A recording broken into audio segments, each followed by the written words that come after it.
बर्तमान देखंतु विजु स्वास्थ्य कल्याण योजना को नहीं गोटे बहुत बड़ न्यूज़टे भाइराल होगा लगी जहाँकि विजु स्वास्थ्य कल्याण जो योजना रही यही योजना नुआ सरकार आसिले ताकू बंद करदे जहाँकि किसी हस्पिटाल लोक मना कर दौरान विजु स्वास्थ्य कल्याण योजन सेवा देवाई। बर्तमान किंतु ओडिशार जो मुख्य शासन सचिव रही प्रदीप कुमार जेना विजु स्वास्थ्य कल्याण योजना को नहीं बहुत बड़ा गोटे घोषणा कर सहित जो हस्पिटाल आपण विजु स्वास्थ्य कल्याण योजन सेवा देवाई मना कर गोटे गाइडलाइन जारी करछंती जहाँकि आपने से हस्पिटाल ना रे कंप्लेन करें।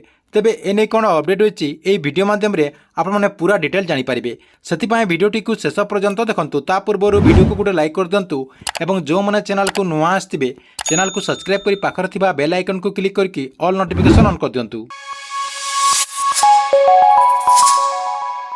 बर्तमान देखंतु विजु स्वास्थ्य कल्याण योजना को नहीं कौन नुआ अपडेट जारी कर विजु स्वास्थ्य कल्याण योजना जहाँकि बीएसकेआर बुझामणा पत्र जहाँकि आपंकर ओमिओ जो स्वाक्षर कर स्वाक्षर कर डाक्तखाना गुड़िक रोगी को फेरई पारे आपंकर जो विजु स्वास्थ्य कार्ड रही से कार्ड माध्यम से सेवा जोगाई पारे। सरकार बदली जाइए रोगी को चिकित्सा वंचित करें मुख्य शासन सचिव प्रदीप कुमार जेना कहते।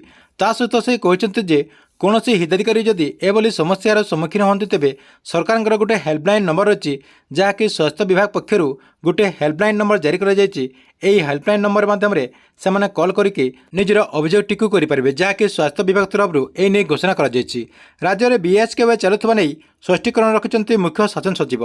राज्य में सरकार बदलवा पर घरोई डाक्तखाना गुड़िक बीएसके कार्ड माध्यम रोगी को चिकित्सा न कर अभियोग आसाला। ए संपर्क में मुख्य शासन सचिव कहते घरोई डाक्तखाना गुड़िक सहित राज्य सरकार बुझामणा पत्र जहाँकि ओमेयू बलवत्तर रही फल वर्तमान समय जनसाधारण पूर्वपरी बीएसके जरिए स्वास्थ्य सेवा पाइपर। कौन डाक्तखाना रोगी को हस्पिटाल फेरई पारे ना कि आडमिट होता चिकित्सा आधार में डिस्चार्ज करें ना मुख्य शासन सचिव घोषणा करछंती। तेबे जो मैंने विजु स्वास्थ्य कल्याण योजना को जो मानकर मन में प्रश्न थिला से आपणकर विजु स्वास्थ्य कल्याण योजनार जो आगुरी सेमती सुविधा मिलता सेमती आप सुविधा पाइपर।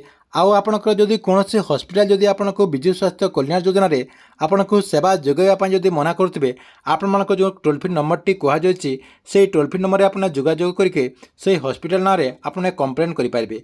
ठीक अच्छे ये आपण गोटे बहुत बड़ अपडेट। आपण वीडियो केमती लगे कमेंट बॉक्स में निश्चय गोटे कमेंट करेंगे और गवर्नमेंट जेकोसी नुआ योजनार अपडेट आप सर्वप्रथम देखा चाहते हैं चैनल टी आप रेगुलर देखुता।